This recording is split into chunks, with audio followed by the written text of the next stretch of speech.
अरे कहाँ हो बड़ी रानी, आओ देखो। तुम्हारे साथ बात करने के लिए एक नई साथी ले आया हूँ। अब तुम्हें अकेलापन महसूस नहीं होगा। अरे जल्दी आओ।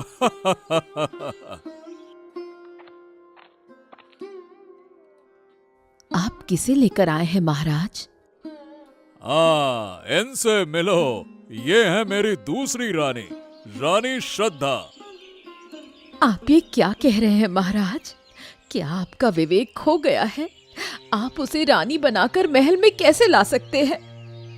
सुनिए, हम इस राज्य के राजा हैं, राजा। हम जो चाहे वो कर सकते हैं। नहीं, आप ऐसा नहीं कर सकते।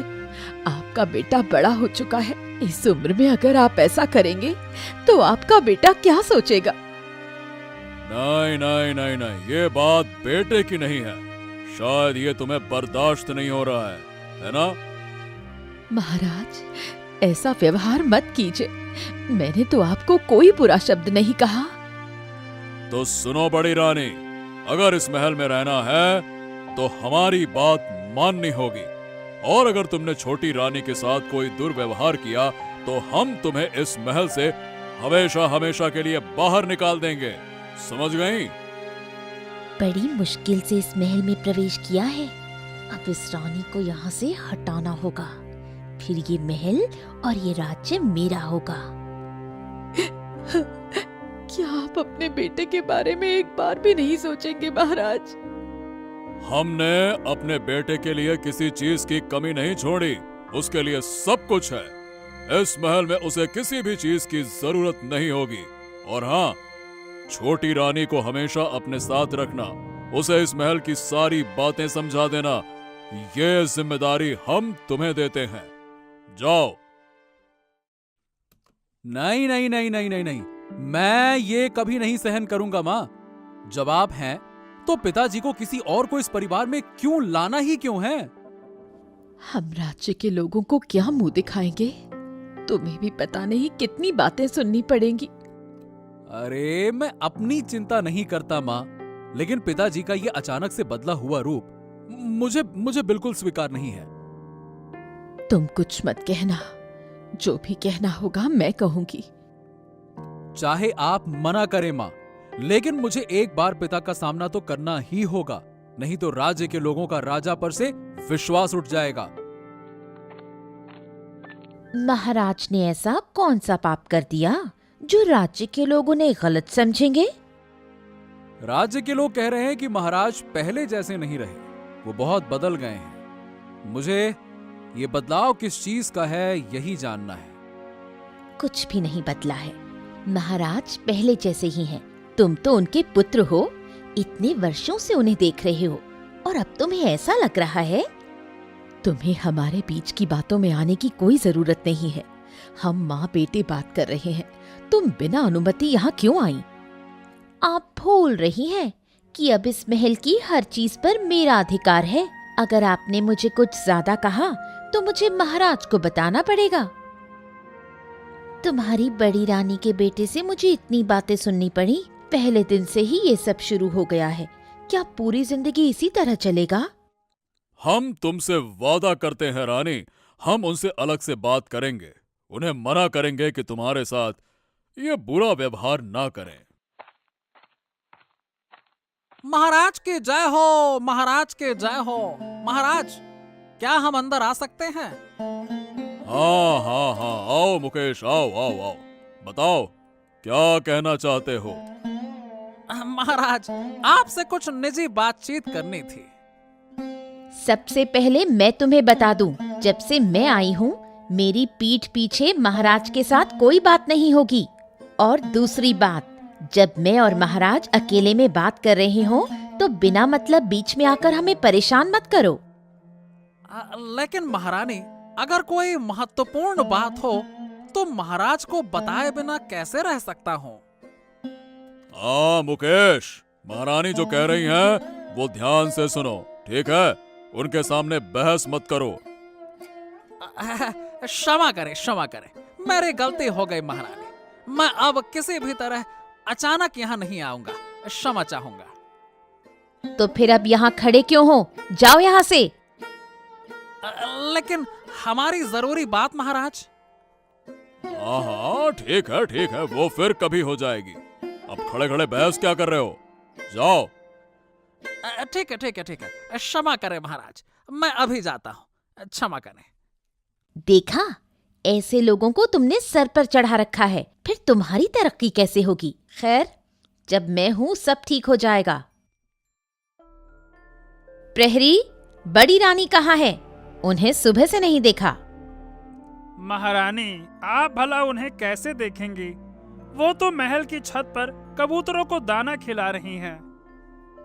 ठीक है, अब तुम यहाँ से जाओ। जब मैं यहाँ हूँ तो वो महल के कबूतरों को दाना क्यों खिलाएगी? आज उसे सबक सिखाना ही होगा।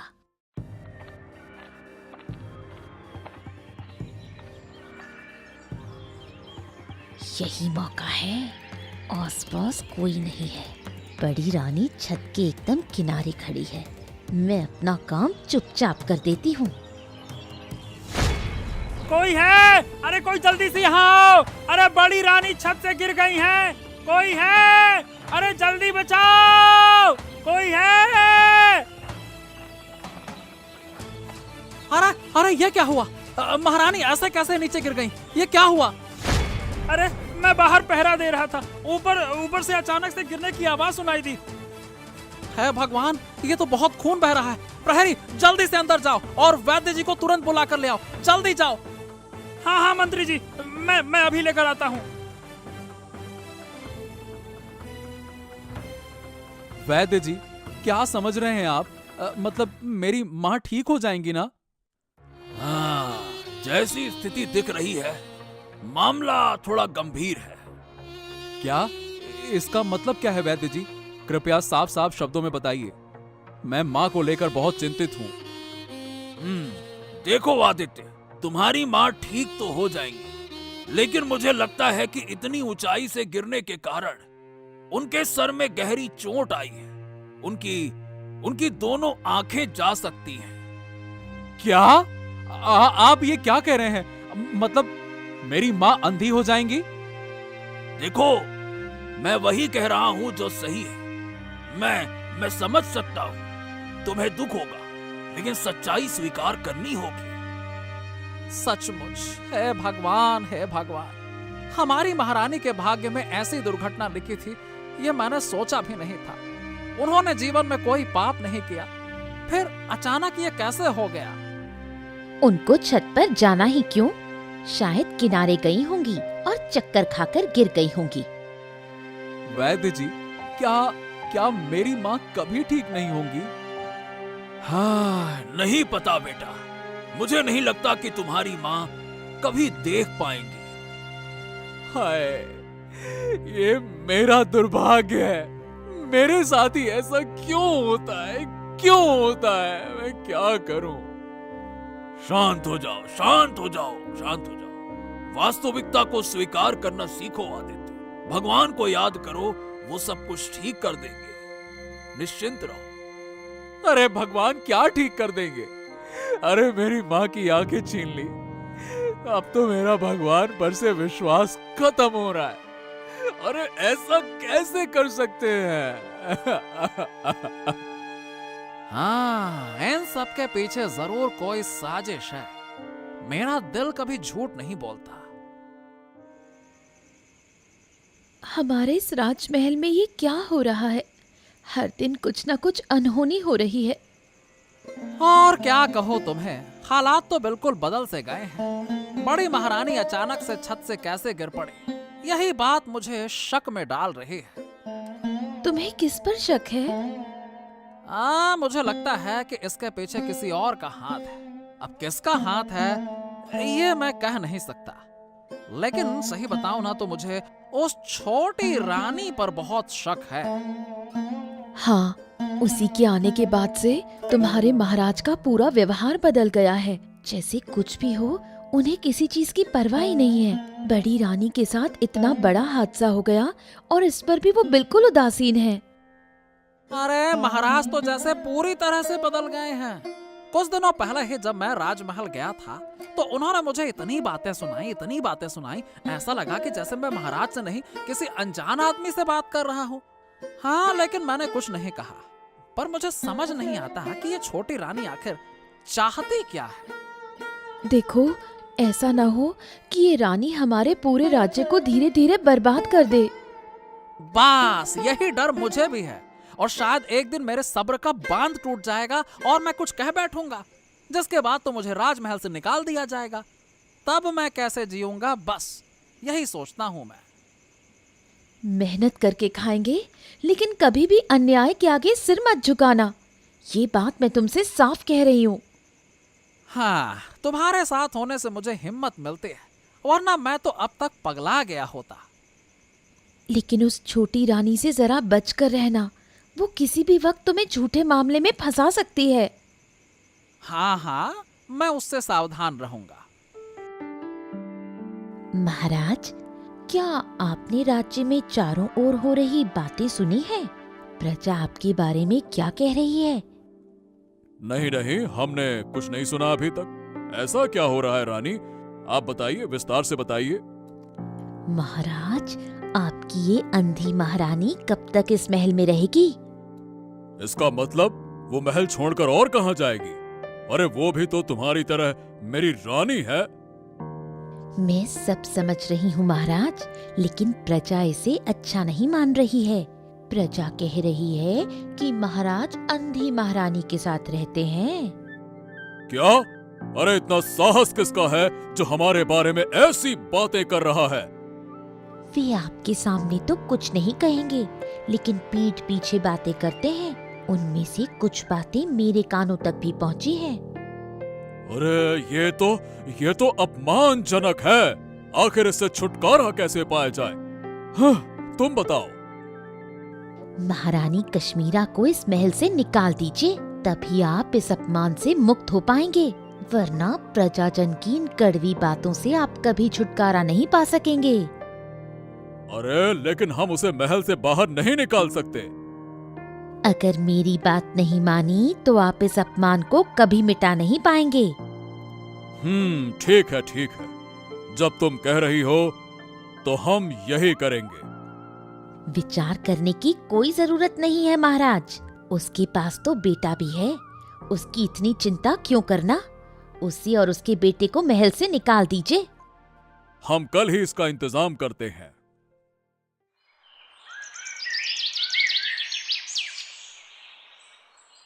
मुकेश, अभी इसी समय बड़ी रानी कश्मीरा और आदित्य को सभा में बुला कर ले आओ।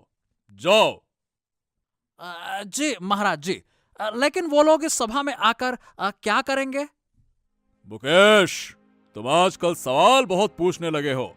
जैसा कहा जा रहा है वो करो। हमारे शब्द ही तुम्हारे लिए आदेश है। जाओ। ठीक है। जैसी आपकी आज्ञा महाराज, मैं उन्हें अभी बुलाकर लाता हूं।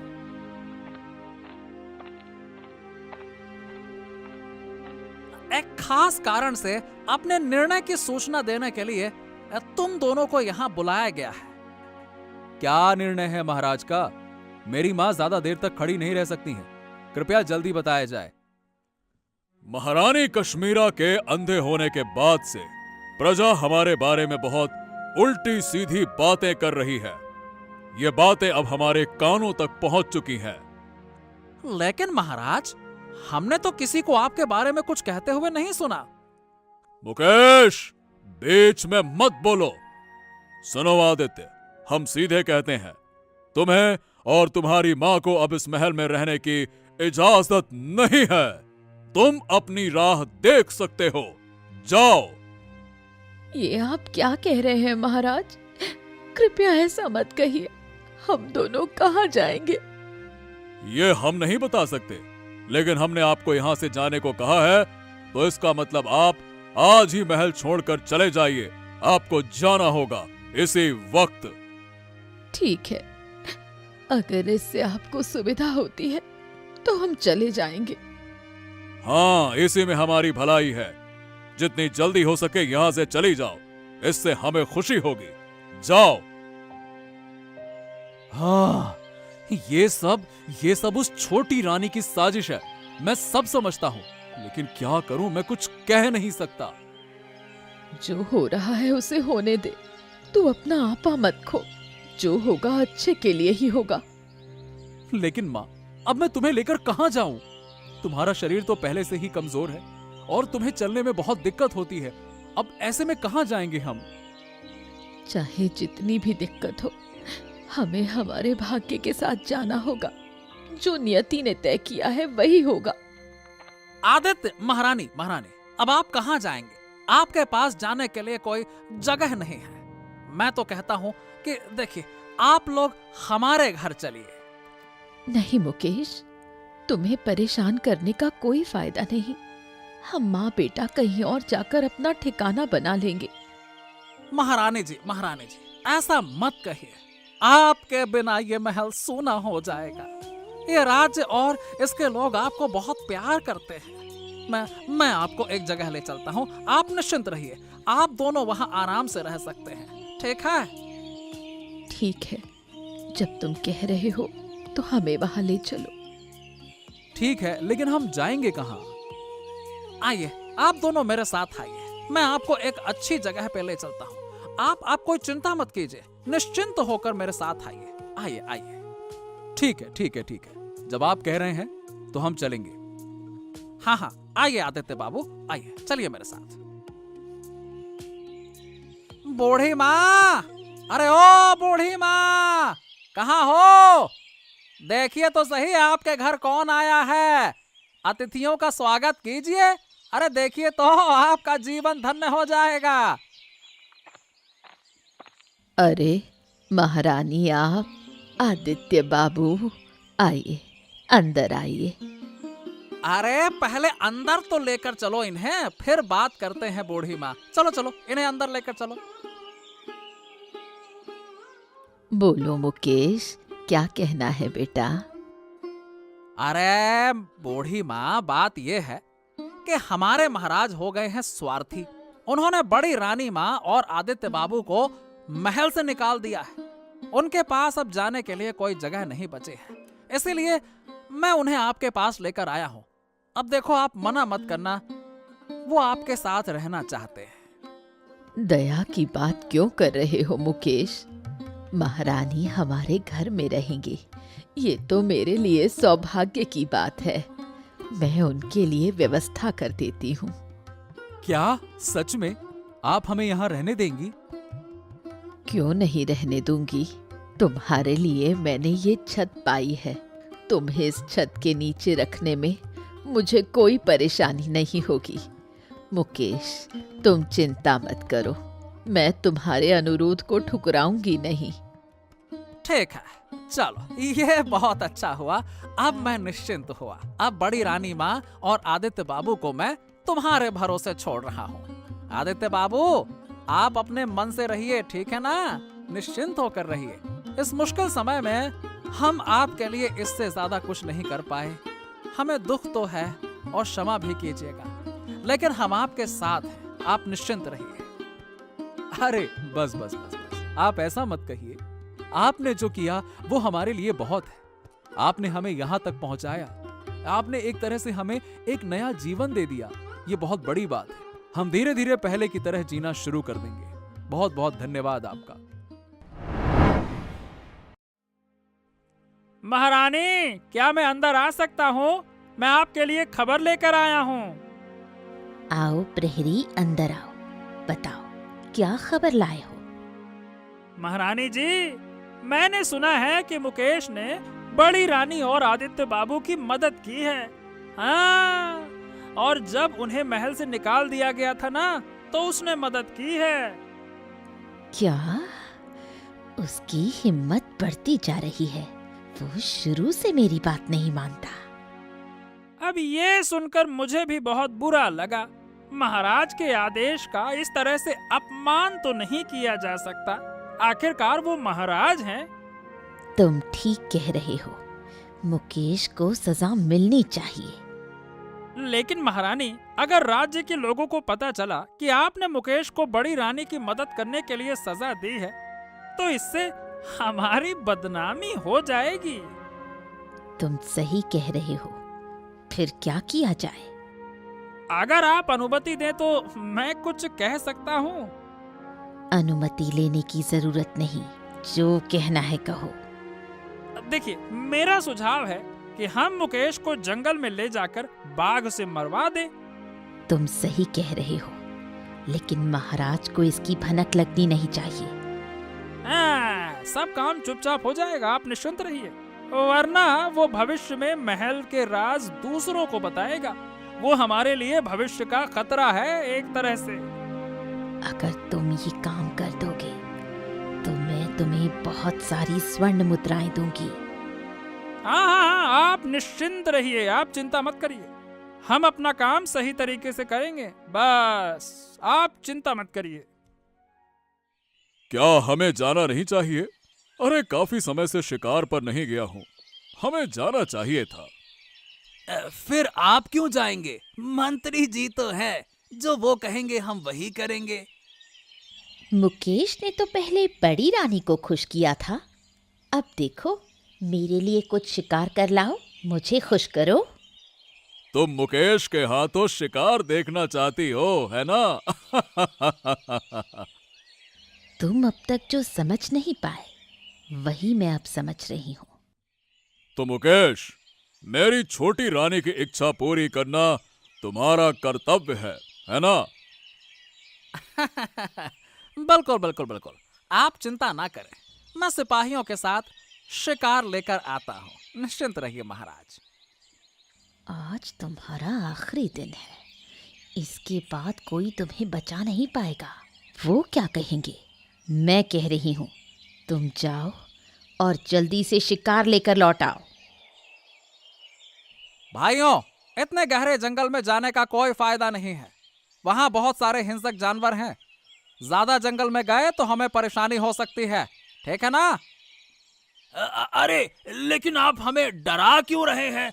कुछ नहीं होगा, आप चलिए तो सही हमारे साथ, चलिए।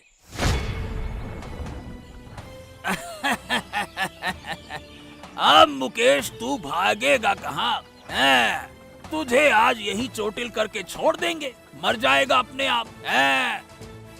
अरे तुम लोग ये क्या कर रहे हो भाई? ऐसा कैसे कर सकते हो? आ,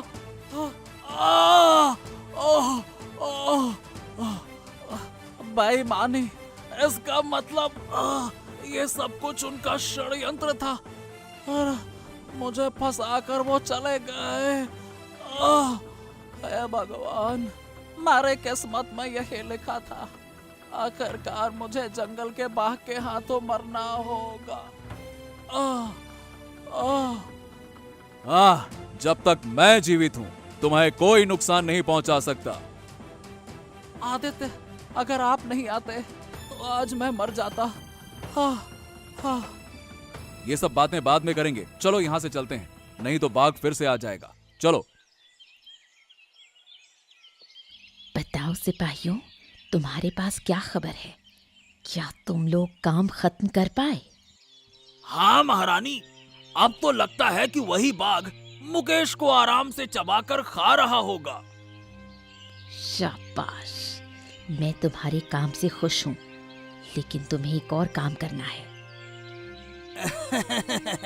कहिए महारानी, जो आप कहेंगी हम वही करेंगे। तुम्हें महाराज को बंदी बनाकर तुरंत जेल में डालना होगा। क्या तुम ये काम कर सकते हो? क्या? लेकिन महाराज को बंदी बनाना क्या सही होगा? ये अच्छा नहीं लगेगा महारानी। अगर तुम मेरी बात मानोगे तो तुम्हें बहुत सारे सोने के सिक्के मिलेंगे। अब बताओ, क्या तुम तैयार हो? ठीक है महारानी, हम तुरंत जाकर महाराज को बंदी बना देंगे।